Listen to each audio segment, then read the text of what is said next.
बिस्मिल्लाहिर्रहमानिर्रहीम, अस्सलाम वालेकुम। आप देख रहे हैं programme news today with Tanzeela Mazhar. Programme में आपको खुशामदीद कहेंगे। पाकिस्तान मुस्लिम लीग नवाज ने पाकिस्तान को नवाज 2 के नाम से आज अपने मंशूर का ऐलान कर दिया है और ये इंतखाबी मंशूर क्या निकात रखता है, कैसे पाकिस्तान मुस्लिम लीग नवाज के जो माजी के मंशूर है उनसे अलग है। आज के प्रोग्राम में कुछ इसका जायज़ा पेश करेंगे। काफ़ी दिनों से ये बात हो रही थी कि पाकिस्तान मुस्लिम लीग नवाज ने अपनी इंतखाबी मुहिम का आगाज़ तो कर दिया है, लेकिन मंशूर जो प्रोग्राम होता है आप आवाम के पास लेके जाते हैं, जिसमें आप वादे करते हैं, जिसमें आप अहद बांधते हैं, जिसमें आप अपनी माजी की कारकर्दगी और मुस्तकबिल के जो सुहाने ख्वाब हैं वो आवाम के पास लेके जाते हैं, तो वो मंशूर सामने नहीं आ रहा था। बहरहाल जो मंशूर सामने आ गया है, काफ़ी अहम उसमें चीज़ें हैं। ज़्यादा जो इदारा जाती इस्लाहात हैं उसका जिक्र है, जो कि पाकिस्तान के लिए ज़ाहिर है बहुत लाजमी और अच्छी बात है। नैब के खात्मे की बात की गई है। 1 करोड़ नौकरियों की भी इस मंशूर में बात की गई है। आइनी, कानूनी और अदालती और इंतज़ामी इस्लाहात में जो तजावीज़ हैं उस पर जोर दिया गया है।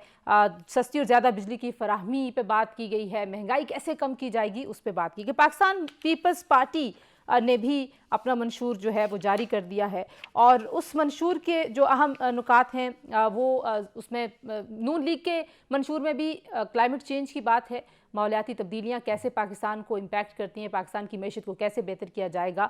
तो अच्छी बात है कि सियासी जमातें अपने मंशूर को लेके आवाम के पास जा रही हैं और पीपल्स पार्टी का जो मंशूर है उसमें नई सोच को चुनो, और उन्होंने एक वेबसाइट का भी ऐलान किया है और बिलावल साहब को एक नई सोच के तौर पर पाकिस्तान पीपल्स पार्टी पेश कर रही है। बिलावल साहब जिस तरह से पाकिस्तान मुस्लिम लीग नवाज को ताने तिश्नों से नवाज रहे हैं, हर तरह के हालात में जाते हुए जहाँ जहाँ वो गुफ्तगू कर रहे हैं, लेकिन आज उन्होंने खैबर पख्तूनख्वा में अपनी तोपों का रुख जब इमरान खान साहब की तरफ रखा। मरियम साहिबा ने भी आज जो गुफ्तगू की है जलसे जुलूसों में, उसमें उन्होंने कहा पाकिस्तान तहरीक इंसाफ के खैबर पख्तूनख्वा के जो वोटर्स हैं उनसे उन्होंने गुजारिश की कि सोच समझकर वोट दें। ये जो मंशूर के ऐलान की तकरीब थी, मियाँ साहब ने उसमें खैबर पख्तूनख्वा के अवाम के लिए एक जुमला इस्तेमाल किया। उन्होंने कहा कि कुछ लोग, यानी कि चंद लोग, बहुत जल्दी बेवकूफ़ बन जाते हैं और शायद खैबर पख्तूनख्वा में बहुत ही ज़्यादा जल्दी बेवकूफ़ बन जाते हैं। आप उनकी जो सियासी सोच है ज़ाहिर उससे एग्री डिसएग्री कर सकते हैं, लेकिन मरियम साहिबा के बयानात, बिलावल साहब के बयानात और नवाज शरीफ साहब के बयानात से यूँ लगता है कि तमाम जमातें खैबर पख्तूनख्वा में पाकिस्तान तहरीक इंसाफ के वोटर्स को खुसूसी तौर पर देख रही हैं, उनके सपोर्टर्स को खुसूसी तौर पर देख रहे हैं और वहाँ पे इनकी तवज्जो मरकूज़ है। दूसरा जो मामला आज के प्रोग्राम में हमने डिस्कस करना है वो साइफर केस के ऊपर अहम पेशरफ्त है। इमरान खान और शाह महमूद कुरैशी साहब के वकला अदालत में पेश नहीं हुए। अडयाला जेल में जो समाअत थी और कई दिनों से वो पेश नहीं हो रहे थे, तो आज जो रियासत की तरफ से दिफा करने वाले वकला होते हैं उनकी तैनाती की गई है जज साहब की तरफ से, जिसको शाह महमूद कुरैशी साहब ने, इमरान खान साहब दोनों ने रिजेक्ट कर दिया। इसका क्या इम्पैक्ट होगा?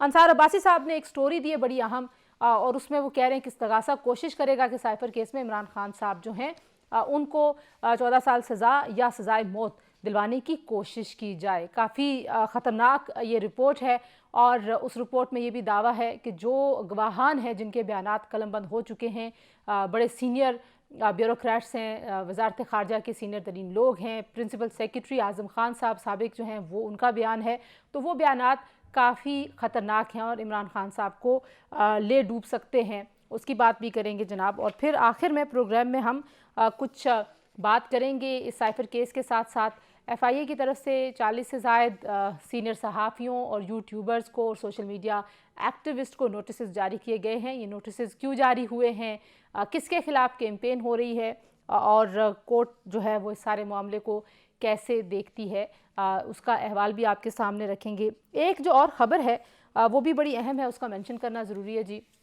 ईरान में 9 पाकिस्तानी जो है मज़दूर, उनको मुसल्लह अफराद ने कत्ल कर दिया। आज सुबह की ख़बर है और इस पर कुछ उसके जो मामलात हैं उनको देखा जा रहा है, तहकीकात जारी हैं। इब्तदाई तौर पर जो ज़राए से हमारी बात हुई है उनका कहना है कि इसमें BLA और BLF जैसी जो तंजीमें हैं उनके मुलव्वस होने का ख़दशा है, जो कि बलूचिस्तान में भी दहशतगर्दी में मुलव्वस हैं और ईरान में उन्होंने पनाह ली हुई है। और वो लोग जो BLA जैसी तंजीमों के सिंपथाइज़र हैं उनसे हमदर्दी करते हैं, उनको फिर इस तरह के वाक़यात की मज़म्मत तो करनी चाहिए अगर वो सिंपथाइज़र नहीं हैं। तो इस मामले पे जैसे ही मज़ीद कोई डेवलपमेंट आती है तो फिर उस पर हम डिटेल में भी बात करेंगे।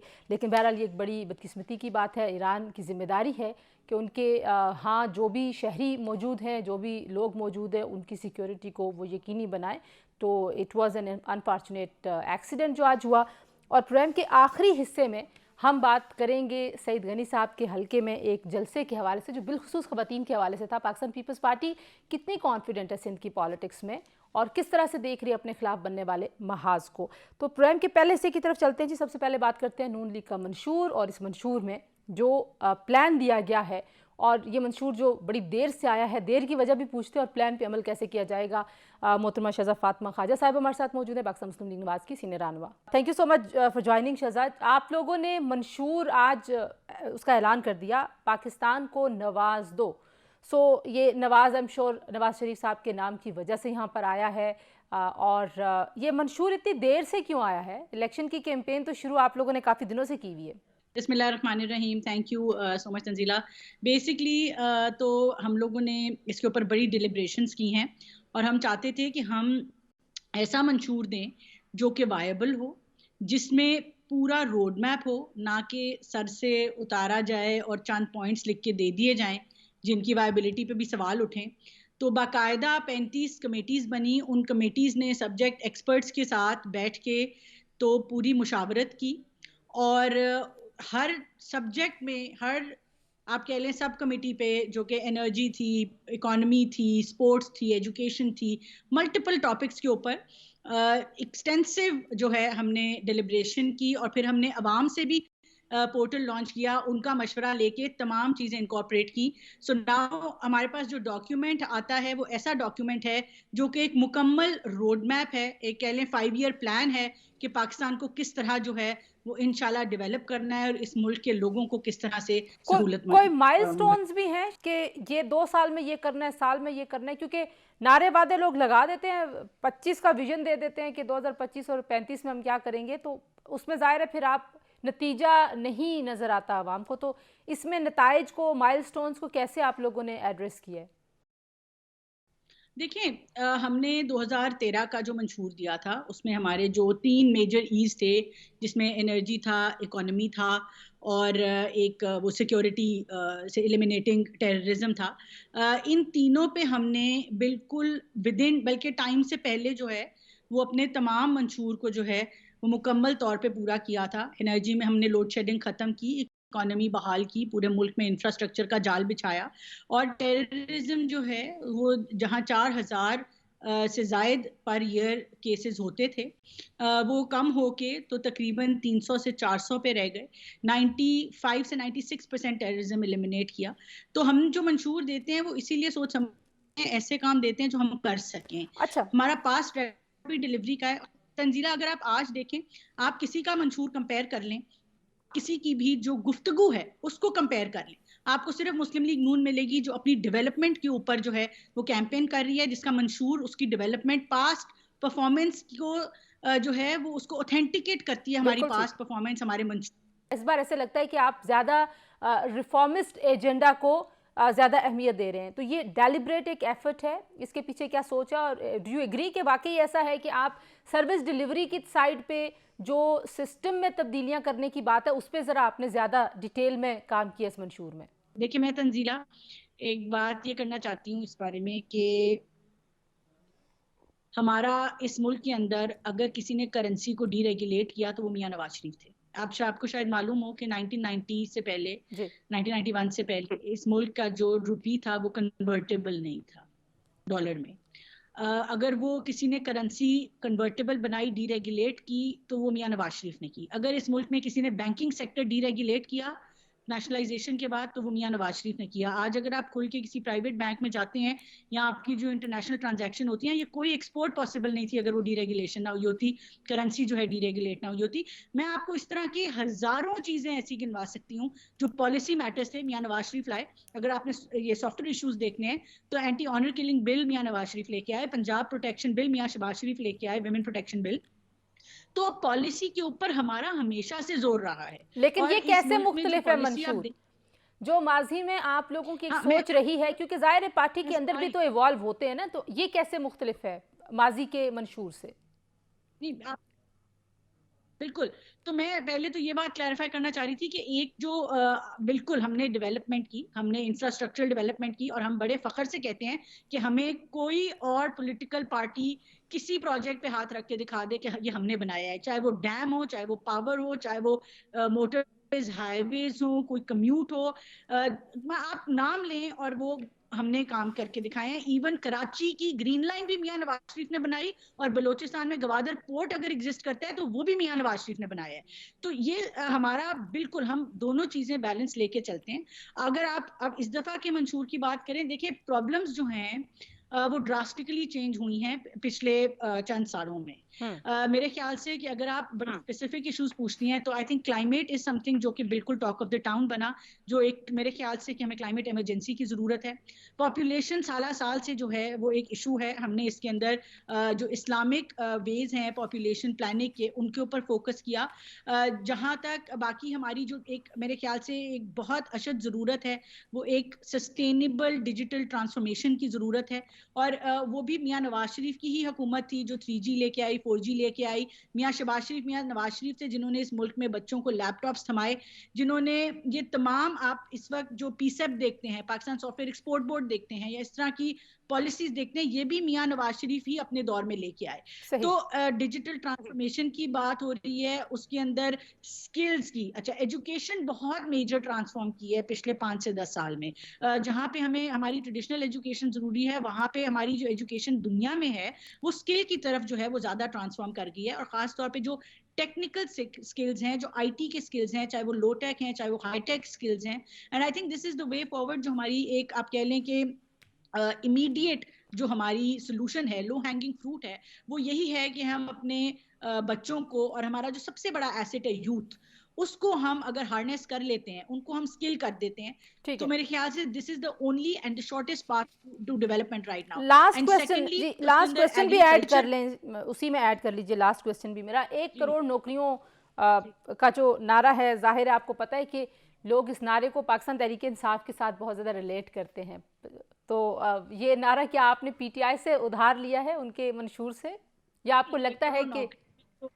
मैं आपको बता दे रही हूँ, 1 करोड़ नौकरियों का तो ऑनेस्टली मैं आप अगर it has probably not pass my site, मगर अगर है भी तो मैं आपको इसका जस्टिफिकेशन दे देती हूँ। आने से पहले अभी 2022-23 की जो हुकूमत थी, शहबाज शरीफ साहब उसके अंदर वजीर आजम थे, और मेरे पास यूथ का पोर्टफोलियो था, यूथ अफेयर्स का। तो हमने एक बाकायदा यूथ एम्प्लॉयमेंट पॉलिसी बनाई थी, और वर्ल्ड बैंक के और यूएनडीपी के मुताबिक पाकिस्तान को हर साल 15 से 20 लाख नौकरियां जनरेट करनी हैं in order to sustain our unemployment rate, because हमारा पॉपुलेशन ग्रोथ जो है वो इस तरह से हुआ हुआ है। तो उसके लिए हम एक यूथ एम्प्लॉयमेंट पॉलिसी बना के आए थे। मैंने ज़ाती तौर पे बलूचिस्तान ट्रैवल किया, मैंने सिंध ट्रैवल किया, मैंने उनकी मिनिस्ट्री से बात की, रेलिवेंट फेडरल, पंजाब, हर जगह मिनिस्ट्री से बात करके हमने वो सेक्टर्स आइडेंटिफाई किए जहाँ पे एम्प्लॉयमेंट आराम से क्रिएट हो सकती है। पाकिस्तान बहुत बड़ा मुल्क है, पाकिस्तान के पास बहुत ज़्यादा रिसोर्सेज हैं, नेचुरल रिसोर्सेज हैं, other resources. I am very very hopeful कि अगर हम ग्रोथ के उस पाथ पे चल पड़ते हैं। देखिए तंजीला, 1% जो जीडीपी ग्रोथ है ना, वो एक certain number of jobs create करता है। बिल्कुल। और अगर हम जिस तरह हमने पहले जब मियां नवाज शरीफ आए तो हम 3% जीडीपी ग्रोथ से 6.1 पे 6.5 पे एक्चुअली लेके गए, और that was doubling the GDP growth. और उसके अंदर अगर हम इसी पेस पे अपना जीडीपी ग्रो करते हैं तो एम्प्लॉयमेंट भी क्रिएट होगी। अगर हम एक पॉजिटिव सोच से डिलीवरी करेंगे, तो मैं आपको एक और यहाँ पे एक स्टेटिस्टिक बताऊंगी जो मेरे ख्याल से आपको जरूर चलाना चाहिए। वो ये है कि जब हमारी मियां नवाज शरीफ साहब की हुकूमत खत्म हुई तो एशियन डेवलपमेंट बैंक ने एक रिपोर्ट छापी जिसमें लिखा कि पाकिस्तान की 6.2% आबादी को पावर्टी से बाहर निकाला मियां नवाज शरीफ की हुकूमत ने। आप पिछले 4 साल देखते हैं कि पावर्टी लाइन से कितने लोग नीचे गए हैं। 6.2% को आप अगर मल्टीप्लाई कर दें इस मुल्क की 25 करोड़ आवाम से, तो आपको अंदाजा होगा कि कितना बड़ा नंबर है जो लोग पावर्टी, एब्जेक्ट पावर्टी से बाहर आए। और वो सिर्फ इसलिए आए क्योंकि बिजली वापस आई, गैस वापस आई, कारखाने चले, इंफ्रास्ट्रक्चर डेवलपमेंट जो होती है वो बिल्कुल हमेशा ठीक है। एम्प्लॉयमेंट जनरेट करती जो है, इकोनॉमिक सिक्योरिटी ठीक है, जो इकोनॉमिक और एक्टिविटी है ज़ाहिर है वो उनके मौशी जो वेलबींग है लोगों की उनके साथ जुड़ी हुई है। शाहज़ा बहुत शुक्रिया वक्त देने के लिए जी। पाकिस्तान मुस्लिम लीग नवाज़ ने जो अपना मंशूर पेश किया है, उस मंशूर की तैयारी और उस मंशूर में जो आदाब तय किए गए हैं उसके हवाले से आपने शाहज़ा फातिमा साहिबा की गुफ्तगू सुनी है। प्रोग्राम में शामिल करेंगे एक ब्रेक के बाद जब वापस आएंगे तो बात करेंगे दो बड़े अहम मामलात हैं। एक तो शाह महमूद कुरैशी साहब और इमरान खान साहब के वकला का मामला है और उनको रियासती वकील जो हैं वो फराहम आज किए गए और एक वहाँ पे काफ़ी सीन क्रिएट हुआ, कुछ उसकी बात करेंगे। फिर चीफ जस्टिस साहब और दीगर जो रियासती इदारे हैं उनके खिलाफ मुहिम जोई पर काफ़ी बड़ी तादाद में 40 से ज़ायद सीनियर सहाफ़ियों और यूट्यूबर्स को FIA ने नोटिस आज जारी किए हैं, कुछ उसकी बात भी करेंगे। ब्रेक के बाद हमारे साथ रहिए।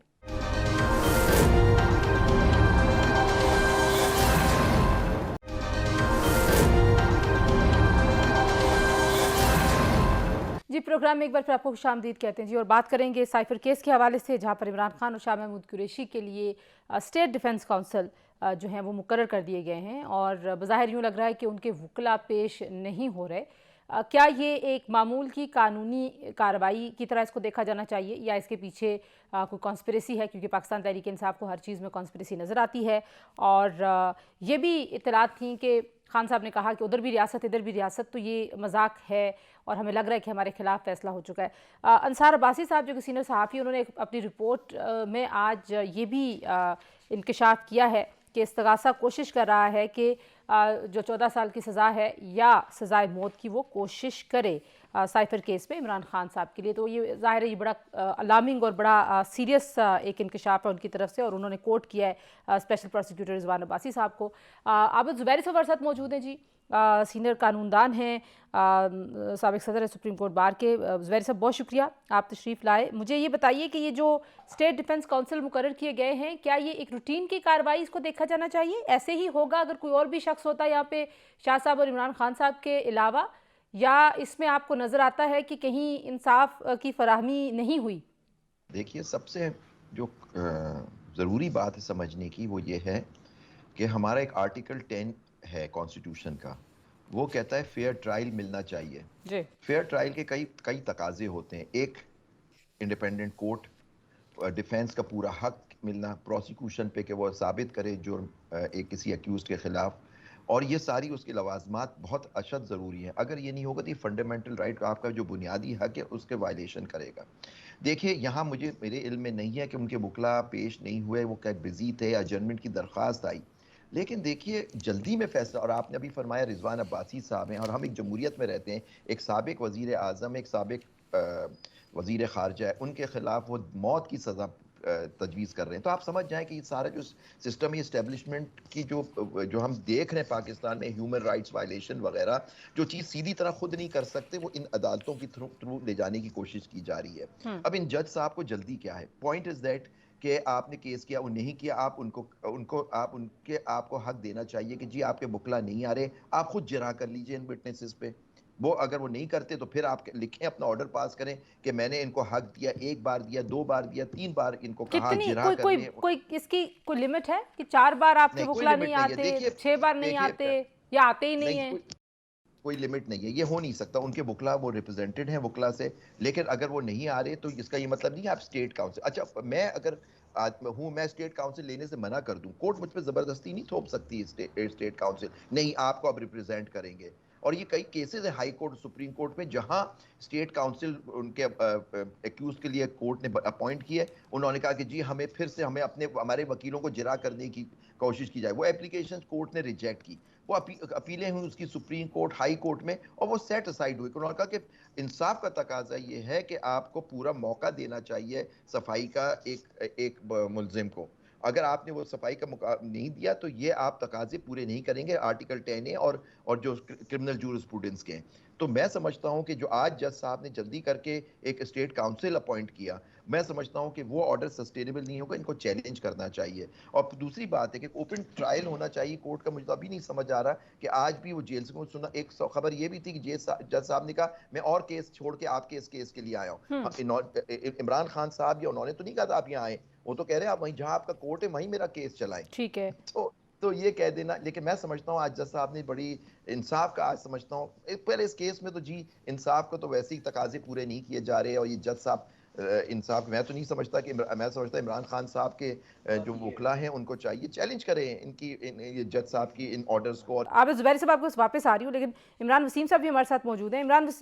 इमरान वसीम साहब, जो ये साइफर केस में जो ट्रायल है उसमें इमरान खान साहब के जो वकला हैं शाह महमूद कुरैशी साहब के, वो क्यों पेश नहीं हो रहे? किसी ने उनको रोका हुआ है? कोई खबर दीजिए हमें कि वहाँ से खबर ये आई है कि कई बार वो नहीं हाजिर हो रहे थे, आज भी वो मौजूद नहीं थे समात में, फिर उनका इंतज़ार किया गया, वो फिर नहीं आए, और फिर इसकी वजह से स्टेट डिफेंस काउंसिल जो है उसको तैनात किया अदालत ने।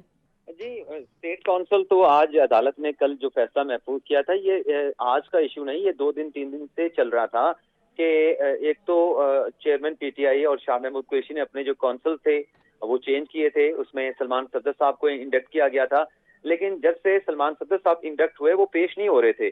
तो गलबन आज चौथी समात थी और चौथी समात में भी उनके वकला मौजूद नहीं थे, लेकिन गुज़िश्ता रोज जज साहब ने जब बार बार इनको मौका दिया कि आप अपने वकला को पेश करें, आपके साथ हमारी सेटलमेंट हुई थी, ये बात तय हुई थी कि जिन गवाहों के बयानात कलमबंद हो रहे हैं आप उनकी जिरा साथ साथ नहीं करेंगे, आपके कहने के ऊपर वो जिरा जो है वो ले जाई गई थी कि जब तमाम गवाहों के बयानात मुकम्मल हो जाएंगे तो फिर आप उन पे जिरा करेंगे, लेकिन अब आप जो है उन पे जिरा नहीं कर रहे और आप लंबी तारीख मांग रहे हैं, तो मैं इस पे मुनासिब ऑर्डर जारी करूंगा। तो आपने कोई कोशिश की है वकील साहब से भी पूछने की कि वो कहाँ हैं, क्यों नहीं जा रहे? नहीं, वकील से तो मेरी बराह रास्त नहीं बात हुई, लेकिन उनके जो नीचे स्टाफ होता था उनसे, मेरी स्टाफ है उनसे जरूर बात हुई थी कि आज क्या वहां पे गए हैं, तो उनकी तरफ से तो वाज़ेह तौर पे कहा गया कि सलमान सफदर साहब आज अडयाला जेल में नहीं गए, और बाकी जो वहां से खबरें आई हैं उसके मुताबिक भी कोई वकील पेश नहीं हुए। और 2 स्टेट काउंसिल जो है वो जज अबुल हसन जुल्करनैन साहब ने ईमेल किया था एडवोकेट जनरल इस्लामाबाद को, तो फिर उनके पास जो दस्तियाब 2 स्टेट काउंसिल थे, एक अब्दुर्रहमान साहब थे एडवोकेट और दूसरे हजरत, नाम मुझे उनका याद नहीं आ रहा, तो उनको अपॉइंट कर दिया था। आज ये दोनों पेश हुए, और जब ये दोनों पेश हुए तो चेयरमैन पीटीआई साहब बानी तहरीक इंसाफ और शाह महमूद कुरैशी तरफ से शदीद इस बात पे तहफ़्फ़ुज़ात का इजहार किया गया, और जज के साथ तलब कलामी भी हुई, और स्टेट काउंसिल की जो फाइल थी उसको भी दीवार पे जो है पटक दिया गया, और ये कहा गया कि ये हमारा दिफा कैसे करेंगे, ये रियासत के वकील हैं, स्टेट काउंसिल हैं, हमें तो इस बात की इनसे उम्मीद है ही नहीं, जब एक मुकदमा हमारे खिलाफ रियासत ने बनाया है तो ये हमारा दिफा क्या करेंगे, क्या जिरा करेंगे। अच्छा, तो मलक अब्दुल रहमान और हजरत यूनुस जो हैं वो बने, लेकिन इमरान जरा रुकिएगा, आप जुबैरी साहब, आमतौर पर भी बहुत सारे ऐसे केसेस पाकिस्तान में होते हैं जहाँ पे लोगों के वकला नहीं आते, किसी के पास वकील को अफोर्ड करने के पैसे नहीं होते, तो वो रियासत वहाँ पे उनको डिफेंस काउंसिल देती है। तो क्या ये मान लिया जाए कि जहाँ पे रियासत पटिशनर है वहाँ पे जो रियासत की तरफ से दिफा के लिए कोई काउंसिल मुकर्रर किया जाएगा उस पर ट्रस्ट नहीं करना चाहिए, या ये रूटीन में हो जाता है, ऐसा कर लेना चाहिए? देखें, नहीं, उमन जो लोग ज़्यादातर जो डिफेंस काउंसिल होता है, देखिए जैसे प्रोसिक्यूशन डिपार्टमेंट होती है, डिफेंस के भी लोग पैनल पे होते हैं, जो स्टेट के एक्सपेंस पे डिफेंस, हर आदमी अफोर्ड नहीं कर सकता वकील को, तो वो उन लोगों की वो पैरवी करते हैं आके, लेकिन और उसमें बाज अच्छे होते हैं, लेकिन फिर भी एक इशू होता है कि वो डिफेंस से वो उनको तनख्वाह तो सरकार ही दे रही होती है ना, तो आप देखिए उसमें बहुत जिनको सरकार तनख्वाह नहीं दे रही होती है, आपको लगता है वो इन्फ्लुएंस नहीं होते? नहीं वो भी हो सकते हैं, मैं ये नहीं कह रहा, लेकिन कम से कम वो पार्टी का अपना हक होता अच्छा, है। वो अच्छा, ब्रीफली आप दोनों मुझे बता दीजिए। इमरान, बहुत सारे नोटिसेस आए हैं, आपका नाम नहीं है उसमें, शुक्र अल्हम्दुलिल्लाह मेरा नाम भी नहीं है। बानी पीटीआई का इसलिए नहीं है इनका नहीं, मैं तो इमरान खान ही कहती हूँ, जब लोग नहीं नाम ले रहे थे मैं तब भी बानी पीटीआई इसलिए नहीं आया इनको। नहीं, ये बताइए इमरान, ये जो एफआईए ने आज नोटिस जारी किए हैं, ये मामला क्या है? क्या सुप्रीम कोर्ट की तरफ से कोई ऐसे तहफ़्फ़ुज़ात का इजहार किया गया है कि उनके खिलाफ मुहिम चलाई जा रही है? देखिए, एक तो जो स्टेट काउंसिल की बात हुई थी ना, इसकी एक माजी की हमारे पास मिसाल मौजूद है। आपके सवाल का जवाब देने से पहले परवेज मुशर्रफ के मुकदमे में भी यही कुछ हो रहा था, वहां पर भी जो उनके यही वकील थे सलमान सफदर साहब, वो पेश नहीं हो रहे थे, और इस बात पे पेश नहीं हुए थे कि जो 342 का बयान है वो आप वीडियो लिंक के जरिए रिकॉर्ड कर लें, तो अदालत ने कहा था कि हम नहीं रिकॉर्ड कर सकते, वो आना नहीं चाहते पाकिस्तान में, तो फिर हम अदालती कार्रवाई को आगे बढ़ाते हैं। तो सलमान सफदर साहब छोड़ गए थे, वहां पर भी स्टेट काउंसिल इसी तरीके से अपॉइंट हुआ था, वजारत कानून को कहा गया था, तो रजा बशीर नामी वकील वहां पे अपॉइंट हुए थे स्टेट काउंसिल की तरफ से, जिन्होंने फिर परवेज मुशर्रफ को वहां पे रिप्रेजेंट किया था। जहां तक ये साफियों को, यूट्यूबर्स को और सोशल मीडिया एक्टिविस्ट को जो नोटिस जारी करने का मामला है, इस पे हमारी जो सुप्रीम कोर्ट के साफियों की तंजीम है, सुप्रीम कोर्ट एसोसिएशन, और उसके साथ साथ जो इस्लामाबाद हाई कोर्ट के रिपोर्टर्स की एसोसिएशन है, उनकी तरफ से एक मुश्तरका एलामिया जारी किया गया जिसमें कहा गया था कि ये हरासा किया जा रहा है साफियों को एफआईए की तरफ से, उन साफियों को जो मुख्तलिफ मीडिया ऑर्गेनाइजेशन के साथ जो है वो बस्ता है। तो इस पे जो है वो नोटिस हुआ है सुप्रीम कोर्ट की तरफ से, और ये मुकदमा जो है वो पीर को समाज के लिए मुकर्रर हुआ है। और मुलाकात भी हुई है काजी फैसल साहब के साथ, चीफ जस्टिस के साथ, तो उन्होंने कोई गुजारिशात तो नहीं सुनी, पर इतनी जरूर उन्होंने बता दिया है कि ये इस मामले का नोटिस लिया है। तो आप जो भी गुजारिशात है, कुछ लोग इसको इस तरह से भी प्रेजेंट करें कि शायद काजी साहब जो हैं वो अपने खिलाफ चलने वाली कैंपेन से खुश नहीं है, तो आपको लगता है कि नहीं ये इंप्रेशन गलत है, ये एफआईए ने खुद से अपने तौर पे ही ये कार्रवाई की है? देखें, अगर ऑन रिकॉर्ड बात करें तो ऐसी कोई चीज भी किसी के साथ मंसूब नहीं कर सकती कि किसी की ख्वाहिश के ऊपर ये कार्रवाई एफआईए ने शुरू की है। अभी तक तो यही लग रहा है कि इदारों के खिलाफ जो कैंपेन हुई, जो इदारों को मिलाइन किया गया, इदारों के खिलाफ जो तशहीर हुई है, जो मालूमात दुरुस्त नहीं थी, उस पे ये हुकूमत की तरफ से, वजारत दाखिला की तरफ से ये इनिशिएटिव लिया गया था, जीआईटी बनी थी, और फिर कुछ साफियों को, उसमें साफी भी हैं, उसमें सोशल मीडिया एक्टिविस्ट भी हैं, यूट्यूबर्स भी, उनको नोटिस किए गए थे। तो आज सुप्रीम कोर्ट की जो प्रेस एसोसिएशन है उसके एलामिया पे ये नोटिस हुआ है, तो पीर को पता चलेगा कि मामला किस तरफ जो है वो आगे बढ़ता है। बाबर ज़ुबैरी साहब, इमरान वसीम साहब, बहुत शुक्रिया। वक्त क्योंकि कम है, ब्रेक लेंगे जी, ब्रेक के बाद वापस आएंगे। कराची में जो इस वक्त सियासी माहौल चल रहा है, पाकिस्तान पीपल्स पार्टी कितनी कॉन्फिडेंट है? पाकिस्तान पीपल्स पार्टी के सीनियर रहनुमा सैयद गनी साहब, ख़वातीन का एक जलसा उन्होंने मुनक्कद किया और वहाँ मैंने दौरा किया, वो मनाजर और वहाँ पे पाकिस्तान पीपल्स पार्टी की कैंपेन कैसी चल रही है वो आपको दिखाएंगे ब्रेक के बाद।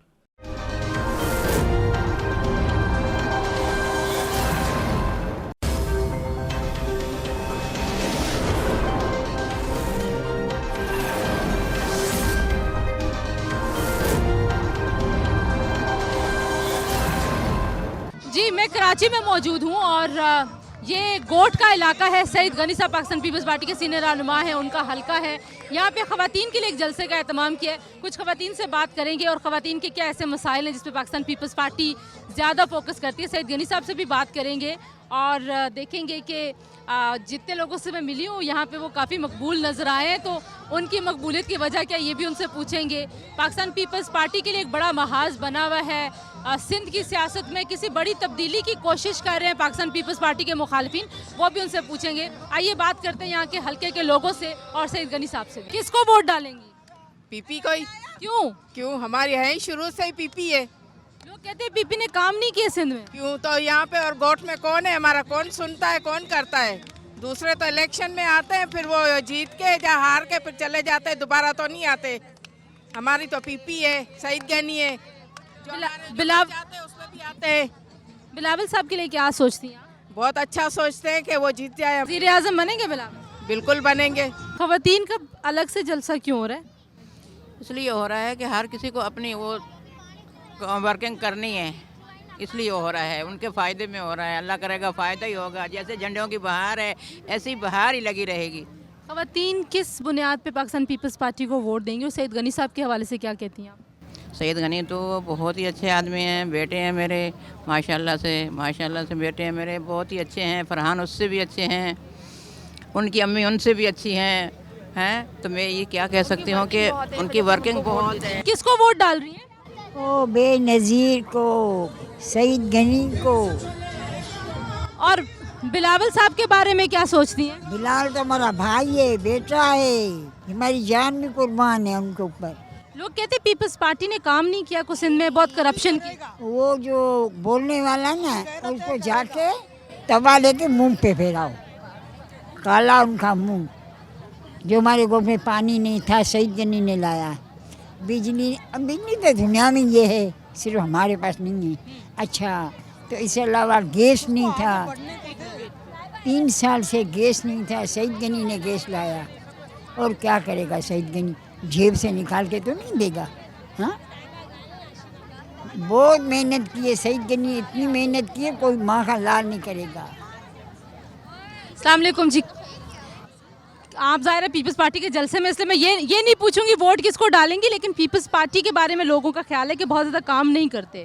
अगर काम नहीं किया होता तो हम यहाँ पे कैसे मौजूद है, यही तो सबूत है यहाँ पे हम। वो पैसे जैसे लेके आई हैं, लोग कहते हैं लोग पैसे लेके जलसों में आते हैं। ये अल्लाह जानता है, हम ऐसे ही आए हैं, पैसे नहीं। हम उनके जान, हमारी नस्ल कुर्बान। कौन ज़्यादा अच्छा लगता है पीपल्स पार्टी में? सब अच्छे जितने भी। बिलावल साहब, आपको लगता है वज़ीर आज़म बनेंगे पाकिस्तान? इंशाल्लाह इंशाल्लाह, हमारी दुआएं उनके साथ है। आपको भी लगता है बिलावल साहब वज़ीर आज़म बनेंगे? इंशाल्लाह इंशाल्लाह ज़रूर। क्या करते हैं ख़वातीन के लिए खुसूसी तौर पर पाकिस्तान पीपल्स पार्टी? किया है, बहुत कुछ किया है इन लोगों ने, बहुत कुछ किया है, जब भी तो ये सदाबहार पार्टी कहलाई जाती है। इन्होंने बहुत कुछ किया है। लेकिन इनके मुखालिफिन कहते हैं इन्होंने कोई करप्शन किया काम नहीं। झूठ कहते हैं, सच नहीं कहते, झूठ कहते हैं। इस हल्के में काम करवाएं पीपल्स? माशाल्लाह माशाल्लाह, बहुत ज़्यादा। आज इस तरक्की पे जो पहुँचे इसी मकाम पे, तो इसकी वजह से ही पहुँचे। वोट में रहने वाले हैं और हम हर दुख के वक्त में यही लोग हमें काम आते हैं। काफ़ी हद तक काम किए भी हैं इन लोगों ने, इसलिए हम तो हमेशा वोट उनको ही देते आ रहे हैं। बड़ी अच्छी टोपी पहनी हुई आपने। हम सनगनी को दे गए, सनगनी हमें जान है। अल्लाह का इसको सीट मिलेगी, अल्लाह खुश रखे, अल्लाह ज़िंदगी दे, अल्लाह तरक्की करे, अल्लाह हमेशा खुश रखे अपने आँखों में। जय सनगनी। थैंक यू जी। बहुत सारे लोगों से हमने बात की जी। ख़वातीन जो हैं वो काफ़ी मोटिवेटेड नज़र आती हैं इस हल्के की। चलें सईद गनी साहब से भी बात करते हैं। सईद गनी साहब के इलेक्शन के हवाले से क्या दुआ मेहनत कर रहे हैं, दिन रात लगे में भुट्टो साहब के लिए, बिलावल साहब के लिए। क्या दुआ करती हैं आप? अल्लाह इनको कामयाब करे। क्या सबसे अच्छी बात लगती है सईद गनी साहब? बहुत फरमाबरदार है, बहुत इज्जत करने वाले। शायद फरमाबरदारी की वजह से अल्लाह कामयाब करते हैं। जी बिल्कुल। इलेक्शन वाले दिन क्या दुआ करती रहती हैं सारा दिन? दुआ करती रहती हूँ, पढ़ाई करती रहती हूँ। कोई ख़ास इबादत भी करके आई हूँ। अच्छा जी, सईद गनी साहब की वालदा से हमने बात की। अस्सलाम वालेकुम, कैसे हैं आप? ख़वातीन का जलसा आपने अरेंज किया हुआ है और आसफा बीबी ने भी यहाँ आना है। ख़वातीन वोटर्स कैसे मोटिवेट करते हैं आप, बिलखुसूस उनके लिए क्या करते हैं? देखिए, एक चीज़ आपको बता दूँ, ये जो जलसा है ना आज का, ये सिर्फ हमारे एक सूबाई हल्के का है और ये जितनी भी ख़वातीन हैं ये सिर्फ इस इलाके की रहने वाली ख़वातीन हैं। और हमारे यहाँ तो खैर अच्छा है, जिस जगह मैं रहता हूँ ये तो खैर हमारी बड़ी स्ट्रॉन्ग यूसी है। यहाँ तो सबके अपने बड़े गहरे रिलेशनशिप हैं, लोगों के घरों में आना जाना होता है, तो यहाँ तो घर घर जाते हैं, सबको पता होता है। आज भी जलसा हो रहा तो जाके बताया कि जलसा हो रहा है, अभी तो टाइम है, देखें अभी से काफ़ी फुल हो जाएगा और इंशाल्लाह मैं आपको बता दी थी कुर्सियाँ ऐसे कम पड़ जाएंगी। लेकिन पाकिस्तान जल्दी आ गए हैं, थोड़ा लेट आए तो आपको अंदाज़ा होगा कितनी लोग हैं। पाकिस्तान पीपल्स पार्टी जो है वो ख़वातीन पे काफ़ी तवज्जो देती है। क्या इंटीरियर सिंध की औरत जैसे शहरी सिंध की औरत इतनी मोटिवेटेड है पोलिटिकली, इंटीरियर सिंध की औरत के लिए भी आप इतना ही तवज्जो दे रहे हैं? आपको पता है कि सबसे ज़्यादा जो टर्नआउट है औरतों के वोट का वो कहाँ होता है? थरपारकर में। थरपारकर में मतलब पूरे सिंध में तो होता ही है, थरपारकर में है जो मेरा ख्याल है 80% के करीब होता है। और ये इतना मतलब नाकाबिले यकीन है कि शहरों में तो बहुत ही तस्वुर नहीं कर सकते, लेकिन अगर थरपारकर की औरतें जिनके लिए बहुत अजीब सा एक तासुर मुल्क में बनाया गया है, वो औरतें इतनी मोटिवेटेड हैं कि वो सबसे ज़्यादा वोट डालती हैं। लेकिन ये भी बताएं कि जो आपके इस बार मुखालिफिन हैं सियासी, पूरे कराची की पॉलिटिक्स में बहुत तब्दीलियां भी लोग सोच रहे हैं कि होंगी, और वो दावा कर रहे हैं कि शायद पाकिस्तान पीपल्स पार्टी को बड़ी शिकस्त होगी। क्या कुछ ऐसा ख़तरा है? किससे बड़ा मुकाबला होगा? पीपल्स पार्टी की सबसे बड़ी कामयाबी का सबूत ये है कि हमारे तमाम मुखालिफिन को यकीन था कि अगर वो तन तना लड़ेंगे तो पीपल्स पार्टी को हरा नहीं सकते हैं, तो उन्होंने फिर ये किया कि तमाम जमातें इकट्ठी हो गई। और MQM वो जमात है जो हमेशा ये कहती रही है कि हम किसी के साथ इंतखाबी इताद नहीं करते हैं। आज MQM तमाम जमातों के दर की ठोकरें खा रही है कि हमसे इताद कर लो। तो ये पीपल्स पार्टी की मकबूलियत, और पीपल्स पार्टी वाहिद जमात है जिसने किसी भी सियासी जमात के साथ कोई इताद नहीं किया।